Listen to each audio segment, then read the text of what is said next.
Hi friends, it's Jennifer from sunny Denver, Colorado. I hope you're having a beautiful fall day. I hope the leaves are as pretty by you as they are here in Colorado. Up in the mountains, they've already turned and fallen. They're all on the ground, but here at about a mile high, this house is at 5,400 feet, just about. They're still beautiful.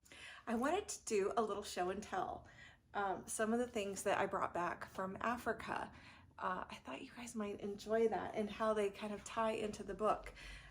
Africa Dreaming is, if you didn't know, it's my second publication. Tomorrow it goes live on Amazon. It's in pre-order mode right now, but tomorrow's a big day. So I wanted to talk about the book and about the trip that inspired it a little bit.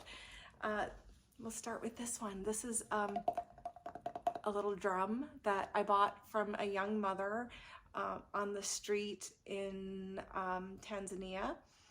She makes these to feed her family, and I just kind of fell in love with it. It's really detailed. It's got a giraffe and an elephant, and it's made from recycled materials. Inside is a aluminum food can. So she also sold me this. I tried to buy things wherever we could to support the efforts of the local women, especially because this is, you know, how they buy food and feed their little ones in a lot of cases. One of the other things that you see all over Africa are the carved wooden animals. They're everywhere, and so you can't go there and not bring a couple of them back. This was one of my favorites.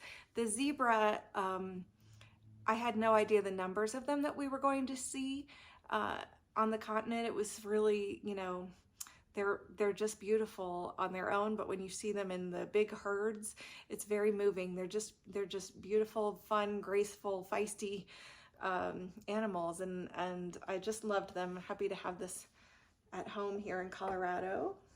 Bring back zebra memories. But this is my favorite carved animal that I brought back. You know, the numbers of the rhinos, they're so low. I didn't expect to see one. I hoped to see one. I did not see one. And so this guy is as close as I got, and I treasure him. He's just truly a beautiful carving. And something like this is not expensive over there. It was probably like, I don't know, $12 or $15, something like that. So to us Americans, and to bring back something, I don't know, so beautiful and authentic, made by a local, that sort of thing, you can't really put a price tag on that. All of these things, none of them were expensive. So if you're thinking of going to Africa, bring $100, $200 for these little things. But if you go into a gallery, it changes a little bit. The prices can go up, but if you get into the right galleries, there's lots of affordable options. This is a vulture, and who would think I would want? Well, anybody that knows me probably isn't surprised, but to find charm in something like that. But one of our guides, the one from the Serengeti, really taught us about the vultures. They call them the cleanup crew of the Serengeti, and their job is super important, and they keep the Serengeti lovely by taking care of the lion's leftovers, basically.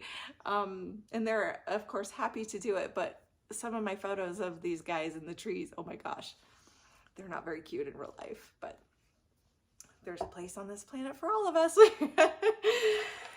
Another thing that I bought on the street, though, they do make a lot of art out of recycled materials, and these are made from food wrappers, candy wrappers, I think, and I just love it. I can wear it as a necklace when I do readings at schools. Colorful and vibrant and fun, and it didn't take up a lot of room in the suitcase, which was a requirement for everything that I brought back in the last, almost the last thing, back to the galleries. So this rolled up, and so it was possible for me to bring it home, and then I had it framed at home. And this was from an art gallery in the wine country down in Cape Town, the Cape Town area. not expensive. Again, $35. You walk into one of these galleries and they've got piles of them. It looks far more special on my wall than it did in their store. And once you put a frame on it, it looks, you know, like it could have been several $100s in the gallery. Anyway, it's one of my favorite things, and now it's part of my new home here in Colorado. We also went to the island of Zanzibar. That was our wild card for this trip. And Africa, specifically Kenya and Tanzania, are known for their fabrics. And they had so many beautiful ones to choose from in colors that we don't necessarily put together here in America. Uniquely African textiles and dyes and combinations. And so I brought back a couple of these. No idea what I'm going to do with it. I thought maybe a tablecloth or some very vibrant pajamas. We'll see. It's just a heavy cotton, so I'm probably going to do the tablecloth. Mom, if you're listening, I need help with that. But my favorite souvenirs are, of course, in this book, and they are my photographs. And that's true whenever I travel. I might pick up a few things here and there. I don't normally buy as many things as I did in Africa, but it was a 3-week trip, and I didn't know if I'd ever be back, and everything was affordable and portable, all of those things. But my photographs are really what I cherish most, and I'm so happy that I can get them out into the world, and especially into the hands of little children through this book called Africa Dreaming. It's available on Amazon. I'm going to post a link.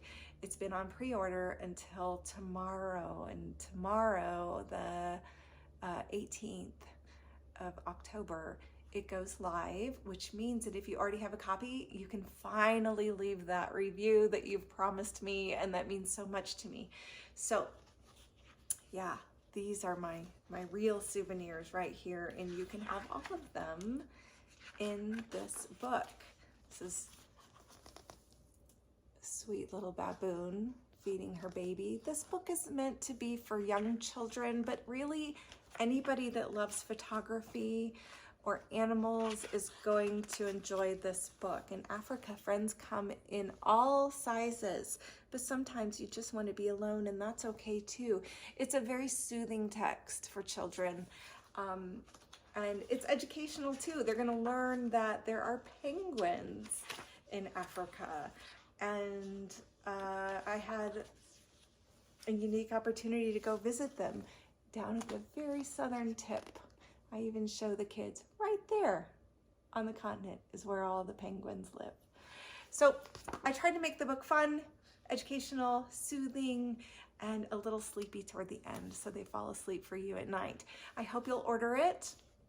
I hope most of all that you'll leave a review that is going to help me this holiday season with people that don't know who I am. And, they're just looking for a nice bedtime book for their children about animals. The reviews really help with that. So thank you all so much.